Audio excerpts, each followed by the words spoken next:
to abinda na ke so wani annabi alaihi salatu wassalamu ba ta yi sai da ilimi, sai an san shi alaihi salam. kuma waka kamar huda take, ba abin da yake taba zuciya irin waka. Yanda mai huda yake zuwa ya yi sheri kuma ya yi rufi, haka waka take wa zuciya. ta ja'alu aliyaha safilaha, sai a cusa mutum komai. Wannan baituka da suka yi ta yi, inda so samu ne, wato in sun yi baiti 2-3 su a dinga musu sharhi, domin cinkusa abubuwa suka yi masu yawa a ciki. Wanda ya yi maganar azubair da ali da sa'adu da sa'id, kaga radiyallahu anhu mafi yawan yara ji suke kawai, amma suwaye. azubair bin al-awwam radiyallahu anhu yana dan shekara bai fi 15 bai musulunta, amma ya zara takobi dinga yawo abin nan maka ito akwai wanda zai magana. ko yanzu aka duno maka rauda ta annabi alaihi salam, a cikin al'amudan na akwai uswanatul haras, su ne masu gadin annabi alaihi salam. irin karfafa jarumai masu tsananin karfi, az-zubair shi kadai bi alfi faris, bi mai ati faris, ya fi jarumi 100. waɗansu a cikinsu sai ga bi alfi faris, ya kai tankar da mayaƙi 1000 shi kadai. to irin saka ne a kewaye da annabi alaihissalam. lokacin da zai ci maka su suka yi masa ƙawanya, ya zama giwar sarki. abu sufyan ne yana tsaye, sai na abubakar yana gurin da sinar abbas da ya hango ana wuce, sai na abubakar yana cewa sannan banewa ne kenan, banewa ne can. sai hango ba a hango na wanda yake jagoran yana tsakiya, to annabi ne alaihissalam. su kuma duk da silke sun yi shiga, ko sai dai kwayan idan su kawai ake gani, masu suna wal ana Allahu akbar kabiran walhamdulillahi kasira wa subhanallahi bukuratan wa asila. ana tafiya ana wannan. sai Abu Sufyan ya ce wannan fa, sai ce ai Muhammadu ne sallama. ce wai shi ya dawo haka? ya ce asba milku ibnu akika kabira, mulkin da nan wanka ya yi kasaita. sai ce sakilatka ummuka, ka ban mamaki, inna hannubuwa, annabta ce. to haka suke wa'annan, su suka yi wannan bangar. Abu Sufyan ya san ba za su tarba dama, maka ta faɗi, ba abin da za a yi. to sannan Abu Sufyan ya fito ya ga duk inda ike gani gaba iya makwarar ganin sa dan adam ne. in ya waiwaya baya, in ya duba dama hagu, sai ce yau na ga gaskiya, inda take.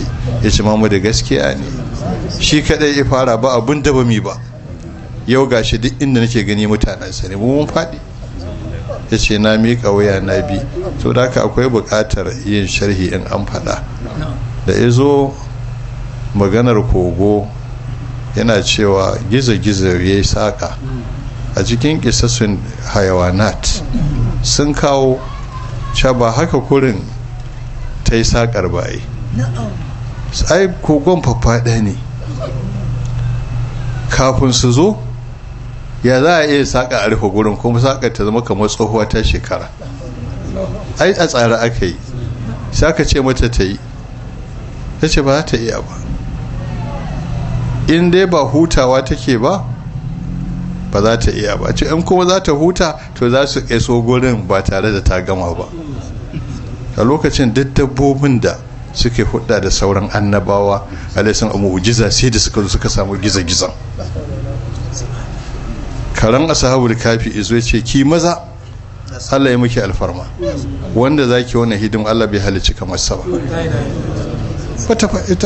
tana jin wannan, sai kifi wanda ya haɗiye annabi Yunus shi ma ya zo, ce ki maza, Allah ya yi miki zaɓi, za ki hidima ga wanda Allah bai halicci irinsa ba.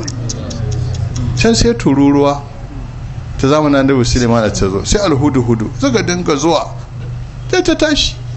Malam ta yi wannan ya shiga ta dinga yi, kan su zo ta gama kowa zo sai ga kamar shekararriya ce ta rufe. To fa da ta gan shi kuma sai ta ce Allah na roƙe ka dawwamar da shi a kogon nan. Ta ce mata ina yana ɗauke da haske wanda sai ya gama duniya gaba ɗaya da ka zama sa nan ba nasu wannan dan wucin gadi da ya tsaya ba ta so ba sai ya fita ya tafi. To wannan kalmar da ya faɗa wannan abubuwan ne a ciki. Allah taimake mu. Dole sai ana mutane sharhi ana ga musu abu kaza shine kaza abu kaza shine kaza to za su gane. To nan ne dan adam zai so annabi a sun fiye da kowa. Zai so shi fiye da kowa. Zuwansa sama da aka ce mala'ikawa suna yi masa maraba. Da kaga sun daga sama ta daya mala'ikun ne suna bin sa ana yi yana wucewa duk inda ya je a sama alayhi salam gurin ne yake samun albarka ba shi ne abin nan ba gurin da ya karu ba shi ya karu ba duk inda ya shiga alayhi salam. To da ya zo inda zai haɗu da annabi Ibrahim alayhi salam ita ce saman bakwai. To wani lokacin an shirya masa mara balale mala'ika miliyan 9 aka shirya amma miliyan 2 fuffukensu ba shi da iyaka amma kowane fuka-fuki yana dauke da turaren da dan uwansa ba shi da shi su suke fesawa kawai. Sauran miliyan 7 kawai kalmar su ɗaya ce mara balale mara balale mara balale mara balale mara balale har ije ya haɗu da Ibrahim alaihi salamu yana jingine da Baitul Ma'mur da koran allo a gabansa.